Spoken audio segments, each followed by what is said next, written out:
use the water resources very efficiently, very judiciously. As I told in the beginning, that water resources are dwindling, per capita availability of water is decreasing, our rainfall pattern has changed. Now we don't receive continuous drizzling over a vast stretch of area. Now the rainfall is received in limited events with torrential rain. So this facilitates runoff, and that runoff water has to be collected in ponds or natural geosynclines so that it can be recycled in post-rainy season.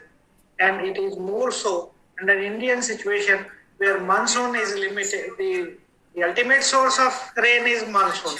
So monsoon is limited in a particular season that we call rainy season, and it is limited to 4 months, but it is limited to, we can say, 28 to 35 days in the year. So those rainy days receives the natural rainfall for limited hours, and that rainwater has to be collected and used quite efficiently. If we use more than required water, then it may take all the nutrients away from the field, either through runoff water or through leaching water. So we should be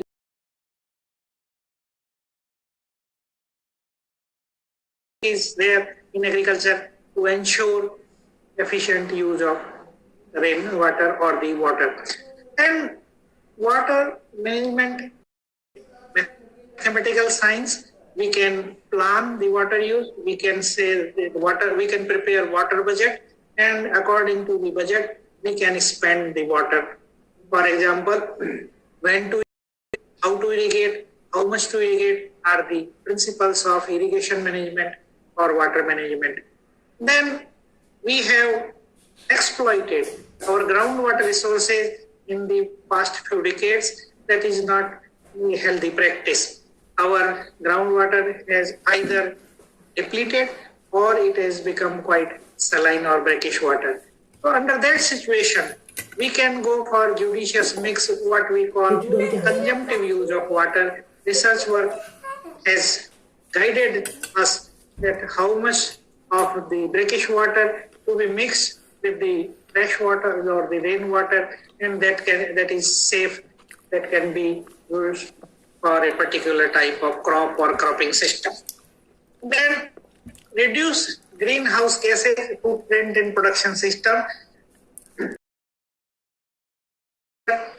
Our temperature is increasing, and that increased temperature may result in melting of snow cover over the high mountains, and that can lead to increasing the water table of the sea, water level of the sea. And if sea water increases, then it can lead to drowning of several land masses which are at sea level or below sea level. And increased amount of carbon dioxide emission together with the increased water vapor may lead to greenhouse effect, and that greenhouse lead to warming. So that has guided us for reduce greenhouse gas emission and footprints in production system, that we should keep record how much we are emitting and how much we are purifying the system. Then use of drones in agriculture is again a new area of research, that drones, the small or miniature form of drone is used. You may have seen in marriage parties taking photographs of all the party people. But now the agricultural drones, which are bigger than those drones, can be used for mapping our resources, for taking the conditions of our crops, for taking view of the pest population if it is building. At present, for example, locust attack is causing concern in Rajasthan and other nearby states.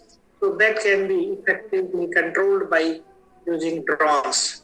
But there can be certain limitations with the application of drones, but it can be a useful tool for dryland agriculture or for spraying on orchards where normal sprayer cannot reach.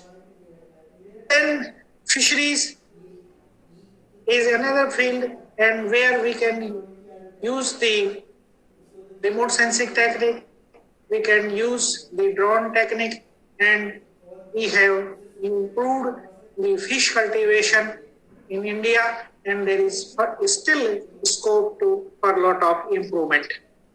Then there are certain risks involved in the farming business, and because of this, a lot of private players hesitate to embark upon the agricultural life.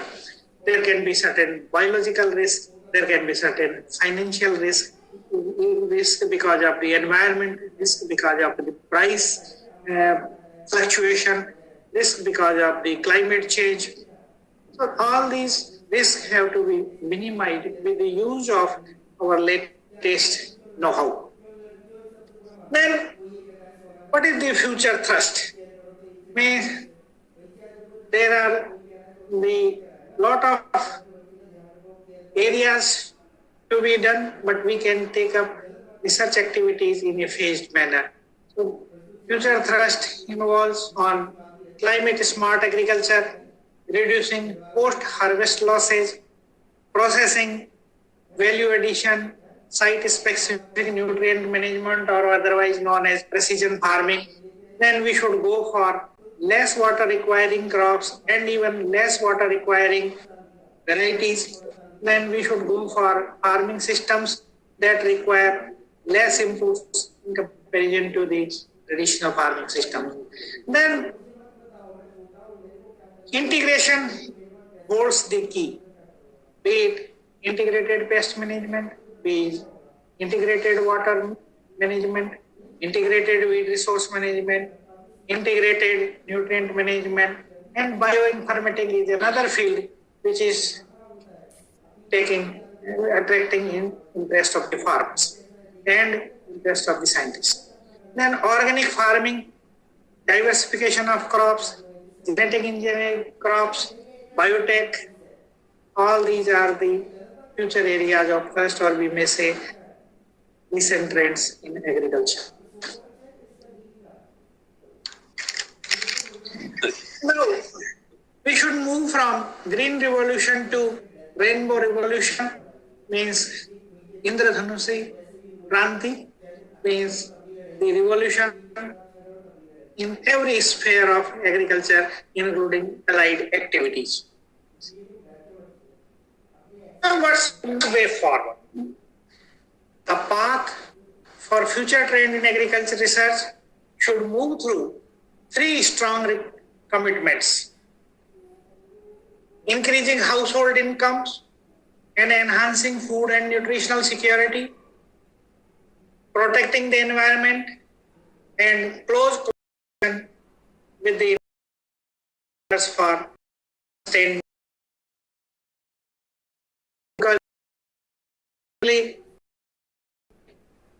for the society or the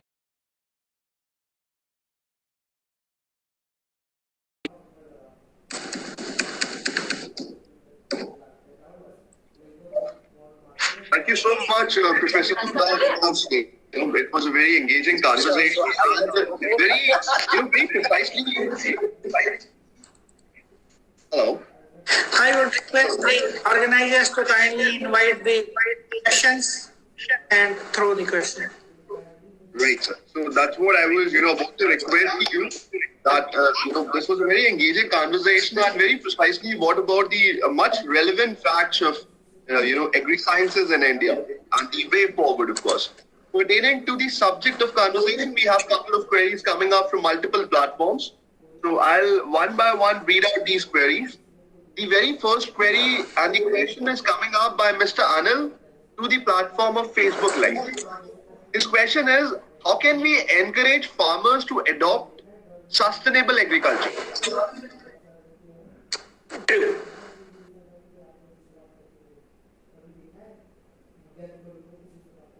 Dr. Gupta, am I able to come through you? Right. So the question is from Mr. Anil, and he wants to understand how can we encourage farmers to adopt sustainable agriculture? There are seeing is believing. We can go to farmer or farmer can come to us. We can advise him to follow the principles of sustainability. Means he should, what I explained in my through my PPTs, that sustainability comes when we depend not only on single enterprise, for example, crop production, but we take a number of activities at the same form, then it becomes sustainability. We offer a basket of options to the farmers, and it is he who can choose according to his convenience.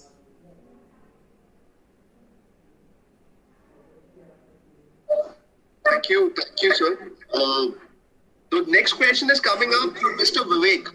This is again from Facebook Live platform. The question is, agriculture provides employment to nearly half the population of India. Correct. Contributes only 15% to the GDP. So this is where he wants to understand, your comment on the declining share of agriculture in the GDP of the country. We are an agri-based economy, so your comment on this. Yeah. He must have read the contribution at the time of beginning of first 5-year plan. It was more than 50%.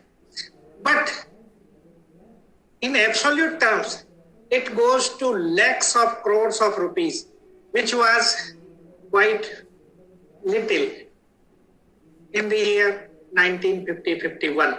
So the contribution of service sector, the contribution of manufacturing has increased in the recent past, but in absolute terms or by no other measure, it has decreased.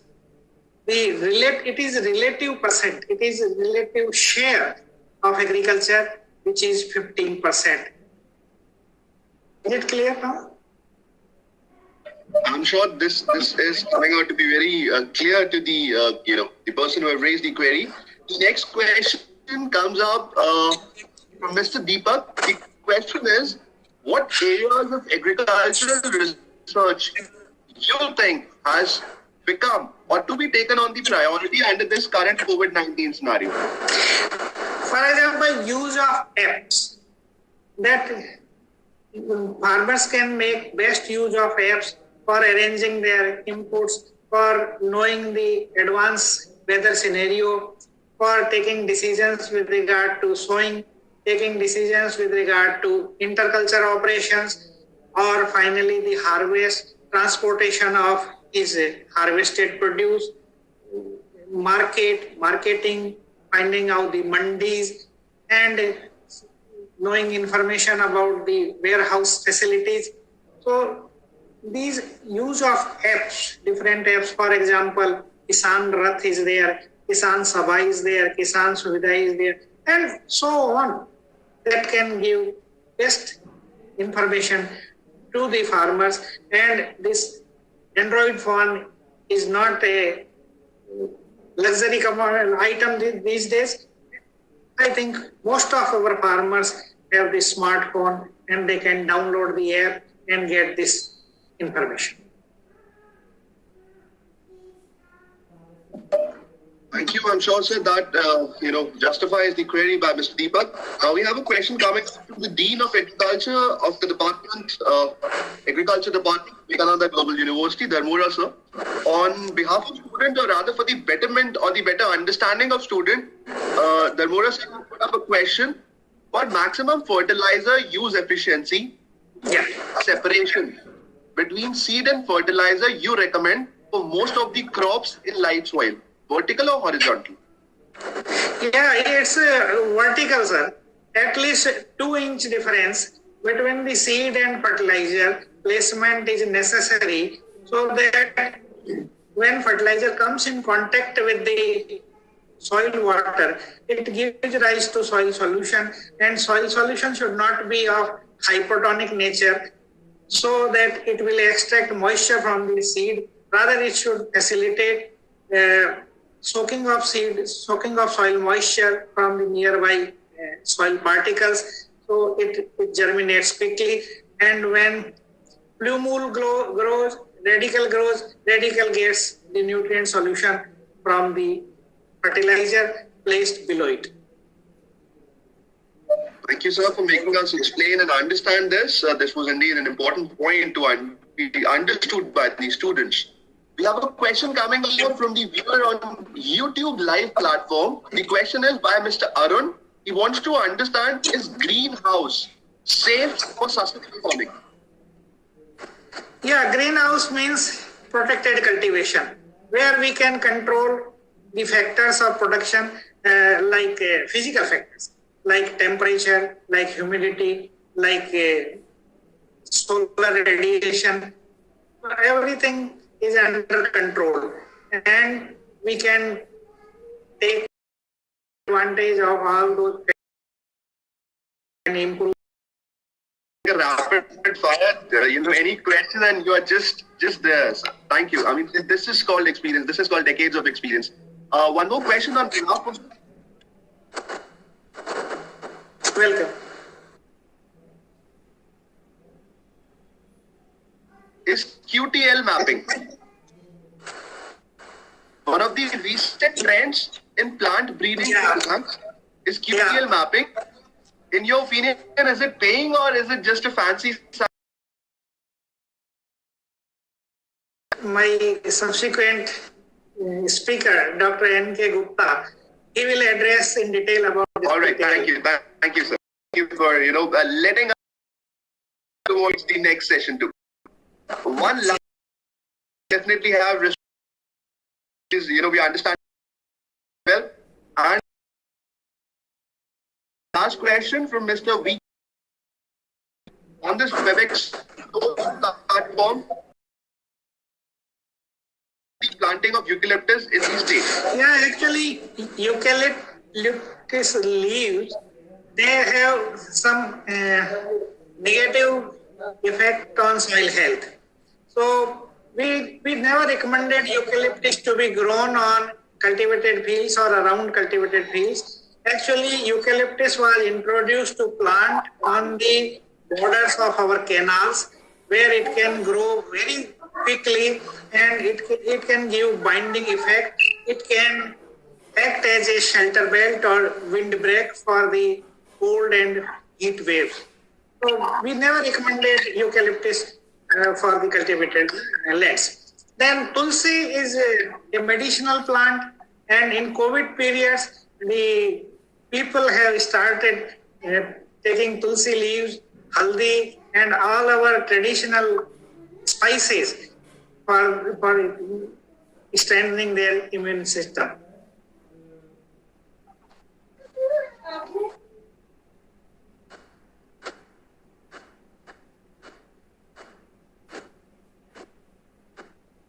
Thank you so much, sir, for addressing all these queries like a rapid fire thing. It was, I mean, wonderful.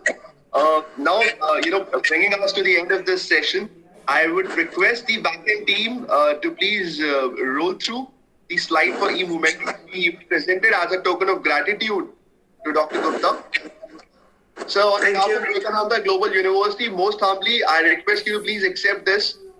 And this is again a very innovative thing which the team have come up with. And you can always keep this as a memory. You can get this frame. We'll be mailing you this as well. And this could be a connecting memory between Vivekananda University and you to be here with us, making time and making this morning wonderful, and a very educated morning.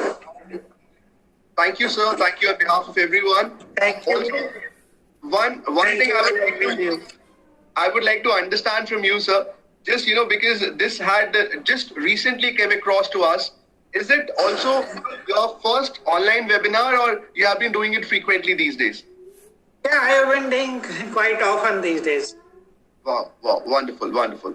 And thanks to the credits to the team to get you here on this online platform and let our students engage in this thoughtful conversations. Thank you for joining us, sir. It was wonderful. Now, may I please request consecutively to announce and to. In fact, I am obliged that Dr. Gupta acceded to our request, even at a very short notice. I welcome you, Dr. Gupta. I shall be introducing briefly about Dr. N.K. Gupta. Dr. N.K. Gupta did his MSc, Master's degree in Plant Physiology from SK Rajasthan Agriculture University, Bikaner, and he obtained the gold medal in the year 1993. PhD he did from IRI New Delhi. Thereafter, Dr. Gupta did his postdoctorate from the University of Adelaide, Australia, having biotech overseas associateship during 2006 to 2007. He has been visiting professor also in the University of Nebraska, USA. Dr. Gupta starting his professional career from the year 1996, served in various capacities like senior scientist of ICR, nodal officer of AICRP on the National Seed Project that was there at Rari Durgapura, and he has been the Dean College of Agriculture, Nagaon also. Dr. Gupta has got a teaching experience of more than 20 years, and he has guided 15 PG students. His major area of research is climate change, food security, and genomics for abiotic stress tolerance. Recently, Dr. N.K. Gupta got J.J. Shenoy Gold Medal Award from the Indian Society of Plant Physiology, Delhi. He has published 45 research papers of national and international repute, and in addition to that, several scientific articles, as well as authored two very important books. That is the Fundamentals of Plant Physiology. That is one. Another book is Fundamentals of Plant Biochemistry and Biotechnology. At present, Dr. N.K. Gupta is serving as Professor of Plant Physiology, as well as he is also holding the charge of Controller of Examinations at SKN Agriculture University, Jogging. So with this brief introduction, may I request Professor N.K. Gupta to please deliver his talk on climate change and food security in post-COVID-19 era. Dr. Gupta, please. Thank you.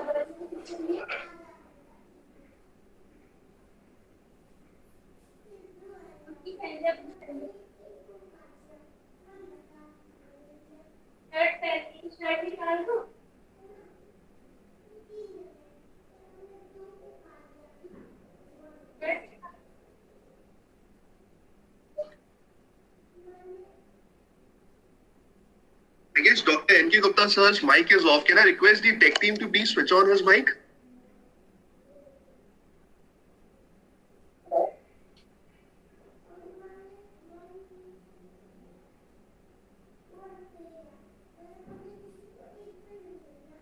Yes, he is there now.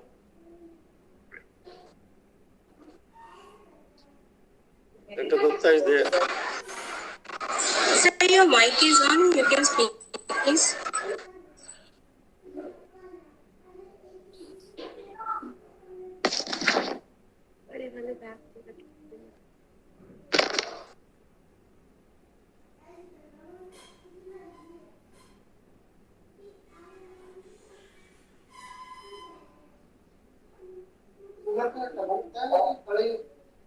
Hello. Hello.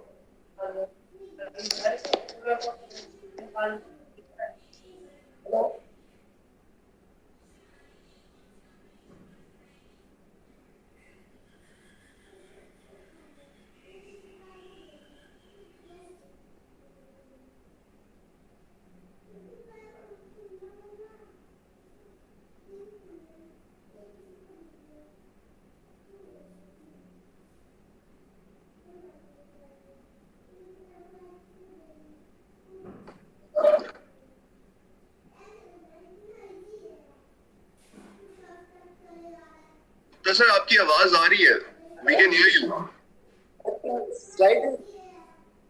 Slide अभी आपकी नहीं show हो रही है.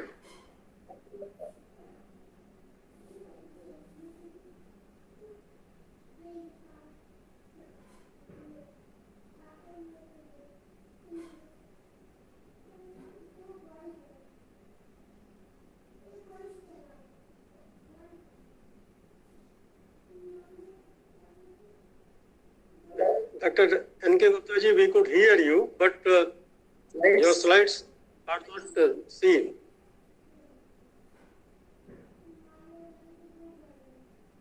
I think you are trying for sharing it, if I am not wrong.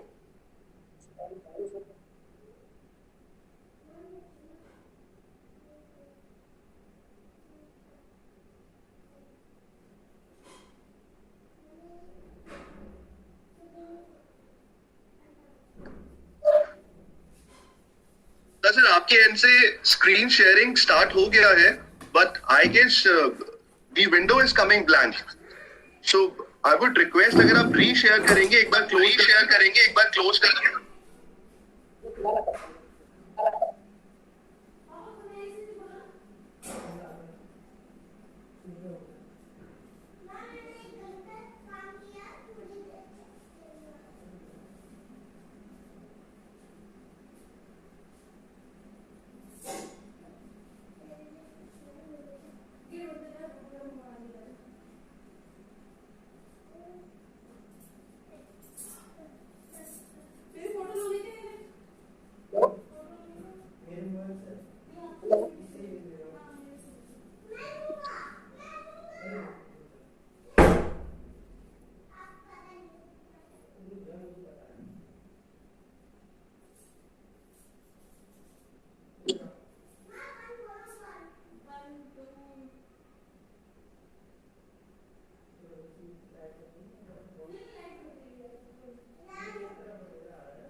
So due to some technical shortcoming, I guess it's not coming through.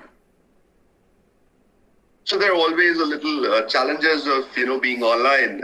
There are good things as well, and then there are little challenges, of course. And we are all good to bear to be in the good side of it.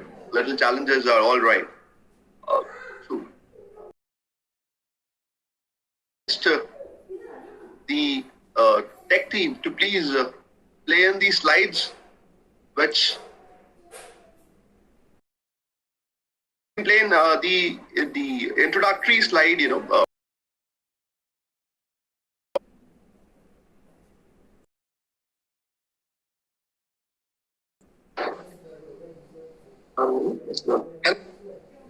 Hello, good morning to all. Good morning, sir. Good morning. Am I audible? Yes, sir. Yes. इसमें बीजी हूँ नाम से.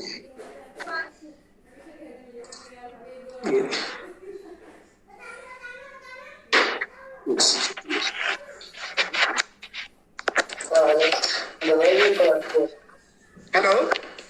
My slide is audible, sir. बहुत sanitiser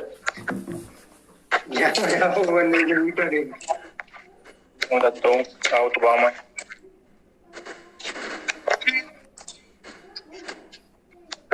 south